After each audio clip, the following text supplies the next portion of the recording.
Hello mga sisilabs, magandang araw. Ikaw ba ay may star na nawawala? Icon na nawawala? Kagaya ng jowa mong nawawala? Yan. Yan ang pag-uusapan natin ngayon. Yung mga nawawala. Yung nawawala mong jowa. Charot. Yung nawawala yung stars, bakit nga ba siya nawawala? At bakit nawala? Pinabayaan mo, kaya nawala. Joke. Una, baka nagiglitch lang ang iyong Facebook.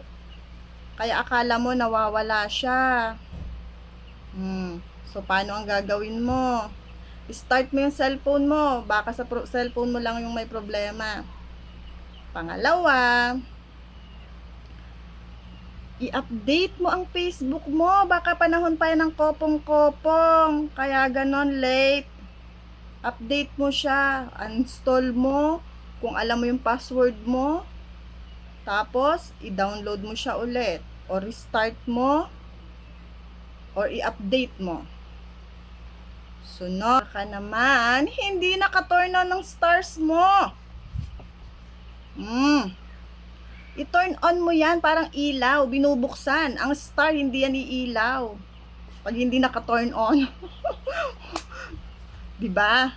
Dapat tino-turn on niya. Baka ikaw ay eligible na sa stars, pero naka-turn off naman yan. Wala ka talagang makukuhang stars. Buksan mo, i-on mo. Paano? Punta ka sa dashboard. Sa monetization, click mo yung stars. And then, i-turn on mo. Okay? Yan. Turn on mo para magliwanag ang bahay mo. Sunod. Bakit wala kang star icon? Baka naman yung content mo, yung reels mo, is hindi eligible, kaya wala. Kasi kung mapapansin natin, hindi lahat ng post natin is merong star.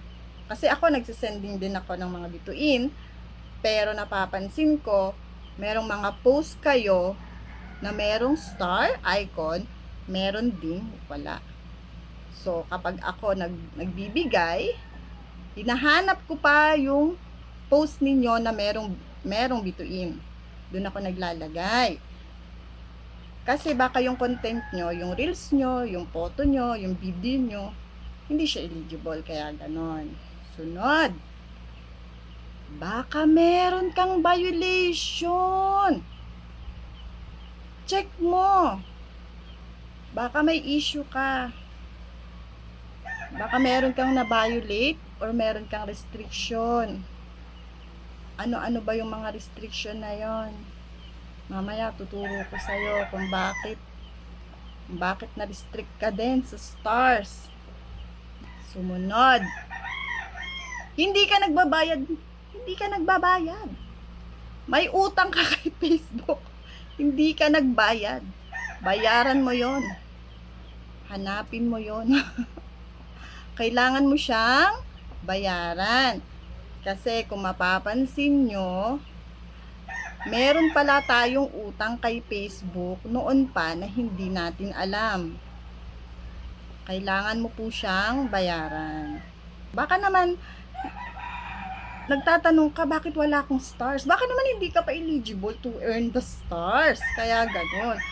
Di ba naalala nyo sa nakaraang video ko, paano ba maging eligible sa stars?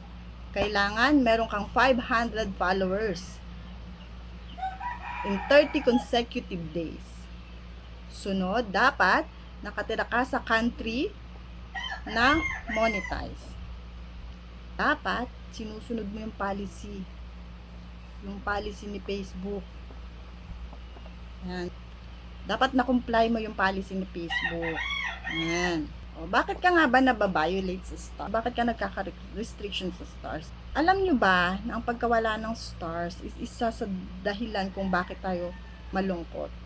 Kasi alam naman natin na sa stars, dun tayo kumikita. Kung hindi man kumita yung content natin, basta meron tayong stars, malaking tulong yan sa atin. So, dapat iingatan nyo siya. Bakit nga ba nawawala ang mga stars natin? Diba, meron tayong mga stars policy. Tinuro ko yan sa inyo nakaraan. Hindi yun sa video, sa photo post ko yon. Yan. Bakit tayo nare-restrict sa stars? Alam nyo ba na kapag ka nawala yung stars nyo is 3 months to 1 year bago yun maibalik? O kaya hindi na. Kapag ka nagalit na sa atin si Daddy Mets, baka hindi niya talaga ibalik yun. So, iingatan nyo po siya. Ano yung mga reason bakit tayo na nawawala yung star, bakit tayo nagkaka-violate doon?